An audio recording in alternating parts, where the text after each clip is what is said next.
Take a second to picture your most vivid childhood memory. Focus on the sensory details, the color of the walls, the sound of a voice.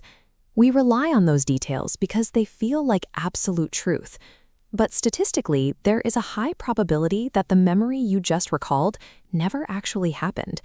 Decades of cognitive research show that false memories are a standard feature of a healthy mind, easily implanted through simple suggestion.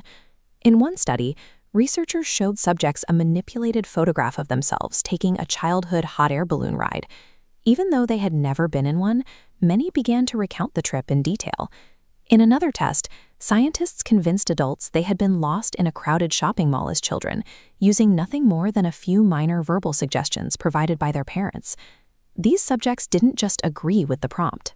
They generated vivid emotional sensory details, describing the texture of the balloon basket or the uniform of a mall security guard, to support a story that was entirely fake. If a single photograph or a leading question can rewrite your history, then the biological record of who you are is far more malleable than we realize. This vulnerability stems from a common assumption that human memory functions like a digital video recorder, saving secure, chronological files to a hard drive. We believe that recalling the past is simply hitting play to review an objective, read-only recording of what happened. Because we treat our memories like locked files, we rarely question them when they shift.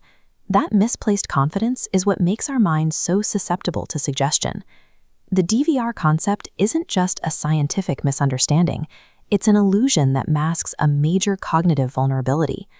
To understand why false memories take root, we have to look at the underlying neurological code. Memory retrieval is governed by a biological process known as reconstructive memory. When you experience an event, the data is shattered upon impact. The smell of rain, the sound of a voice, and the visual of a face are all stored across entirely different neural pathways. There is no central, unified vault for any given experience. The pieces are physically separated. When a memory is triggered, the brain must frantically retrieve and assemble these scattered pieces in real time. Remembering is not a passive playback function. It is an active, real-time construction project. Because biological data degrades over time, the retrieved puzzle pieces are rarely complete. To fix these gaps, the brain uses current beliefs and emotions to patch the holes with total guesswork. It creates a seamless story out of fragments. The process goes further. The act of recalling a memory actively alters the data itself. When the memory is put back, the brain saves the newly reconstructed version, overwriting the original event. This means the memories you revisit most often, your most cherished milestones, are the ones that have been patched and overwritten the most. With every recall, the story drifts further from what actually happened. This constant rewriting of the past moves from a scientific curiosity to a high-stakes legal problem when a person's freedom depends on a single witness's recall. The criminal justice system relies heavily on the assumed infallibility of eyewitness testimony, but reconstructive memory makes witnesses highly susceptible to suggestion. A leading question from an investigator can inadvertently act as a new puzzle piece, filling a gap in the witness's recall. A witness's memory can be completely rewritten before taking the stand, leading them to swear to a fabricated reality without ever knowing they are lying.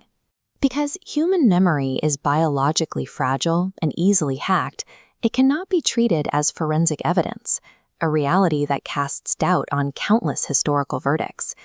This science impacts us at the most personal level, our daily arguments, our family histories, and how we see ourselves. Since our memories are in a state of constant fluid reconstruction, our personal history is largely a work of fiction that our brains are actively ghostwriting. Human identity is not an archive of facts. It is an ongoing story, rewritten every day, to help us navigate the world. Once you accept that your brain is writing a script rather than recording reality, you can never trust the certainty of your own mind in the same way again.